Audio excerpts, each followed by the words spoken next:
بھی آپ کوئی بھی رشتہ سٹارٹ کرو گے نا جہاں پہ آپ نے اللہ تعالیٰ کو پرائرٹی نہیں دی، آپ کو اس رشتے میں نقصان ہی ہوگا. یہ میں آپ کو گارنٹی بتا دوں. جو رشتہ آپ کا ایسا ہوگا جس میں اللہ تعالیٰ پرائرٹی نہیں ہے، آپ اللہ تعالیٰ یعنی آپ کو اسی آزمائش میں ڈالے گا کہ آپ نے اللہ سے اوپر کسی کو ڈالا ہے، وہی آپ کو چھوڑ کے جائے گا، وہی آپ کی ہارٹ بریک کرے گا. وہی بندہ وہ یا تو دنیا سے چلا جائے گا، ٹھیک ہے، یا وہ آپ کا ہارٹ بریک کر دے گا، یا وہ آپ کو ذلیل کر کے رکھ دے گا.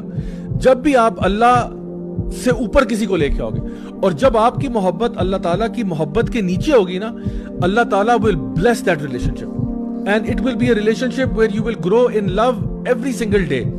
اللہ اس محبت میں کیونکہ آپ نے ٹاپ پرائرٹی اللہ کو رکھا ہے.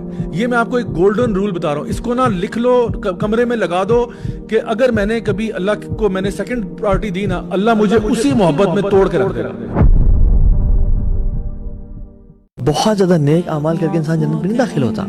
یہ اکثریت جنت میں اس لیے داخل نہیں ہوگی کہ انہوں نے بڑے بڑے اعمال کیے تھے. No, rather most people will enter جنہ بیکاز آف ان پہ جو مصیبتیں اور کلیمٹیز اور آفات آئی تھیں، ان پہ انہوں نے صبر کیا تھا. یہ وجہ ہے کہ لوگ زیادہ جنت میں داخل ہوں گے، صبر کی وجہ.